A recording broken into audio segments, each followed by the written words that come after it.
Hello, Cho. Let's see the question.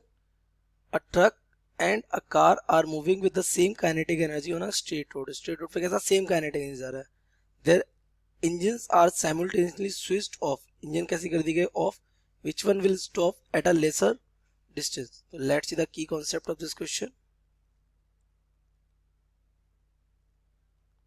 The key concept of this question is beta work energy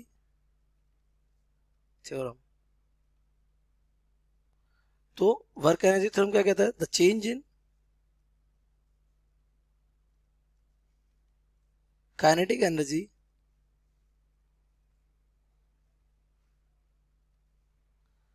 of a body will be equal to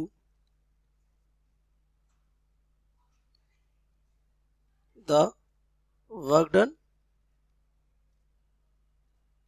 by the force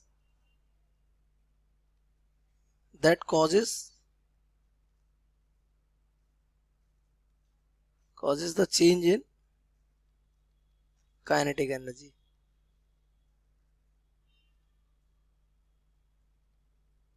simply हमारा यहाँ से delta K becomes equal to the work done. तो ये हमारा है क्या? Work energy theorem. Same है. देखिए यहाँ पे हमारा ट्रक और एक कार है. क्या है बेटा? एक ट्रक है और एक क्या है? कार. तो मान लिया ये क्या है? ट्रक और ये क्या है? कार. इसका मास क्या हो जाएगा? मान लिया mt. इसका मास क्या हो गया? मान लिया mc. ये कितनी वेलोसिटी चल रहा है? vt. ये कितनी वेलोसिटी चल रहा होगा? vc velocity. दोनों काइनेटिक एनर्जी कैसी है? सेम. तो गिवन है क्या? Kinetic energy of truck will be equals to the kinetic energy of किसका? कार. तो हम कह सकते हैं half mass of truck velocity of truck का square will be equals to the half mass of car velocity of car का whole square. ये दो से दो क्या हो जाएगा? कैंसिल हो जाएगा. तो यहाँ से हमारा आ जाएगा वेलोसिटी ऑफ ट्रक का whole square upon velocity of car का होल स्क्वायर इज इक्वल क्या हो जाएगा? Mass of car divided by mass of truck. यहाँ से हमारी वेलोसिटी क्या दिख रही है आपको? इनवर्सली प्रोपोर्शनल दिख रही है. That means velocity square is inversely proportional to mass. ये नजर आ रहा है आपको? Now since mass of truck is greater than mass of car, तो मास किसका ज्यादा है? ट्रक का. मास किसका ज्यादा है? ट्रक का. तो वेलोसिटी किसकी ज्यादा होगी?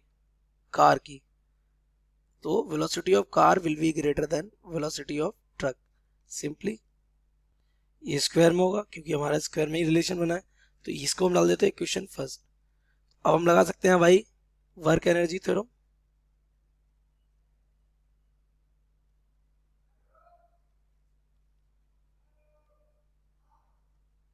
The change in kinetic energy of any one will be equals to the work done. तो हमारा वर्क कौन करेगा? Work done by friction.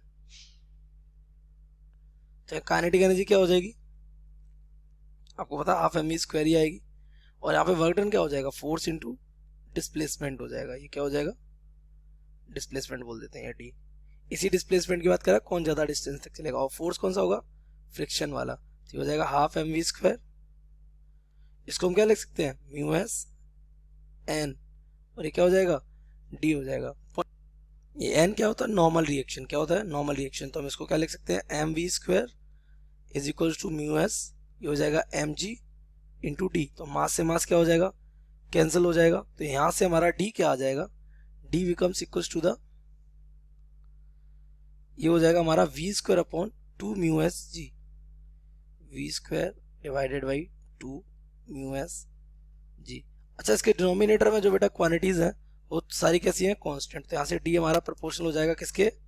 We square के. तो definitely distance of truck upon distance of car must be equal to the velocity of truck का square velocity of car का square. ये हो जाएगा. अब वेलोसिटी किसकी ज्यादा थी बेटा? वेलोसिटी हमारी यहाँ ज्यादा थी, कार की वेलोसिटी का स्क्वायर ज्यादा था किससे?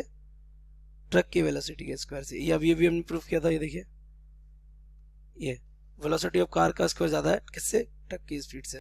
तो हमारे डिस्टेंस किस पर? वेलोसिटी पे डायरेक्टली प्रोपोर्शनल को. तो कौन ज्यादा डिस्टेंस चलेगा?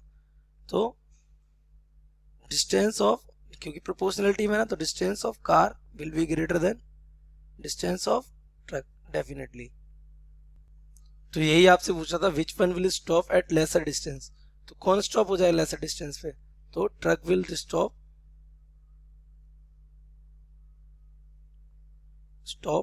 इन लेसर डिस्टेंस। तो लेसर डिस्टेंस में कौन रुकेगा, ट्रक रुकेगा। I hope you have understood it well, best of luck.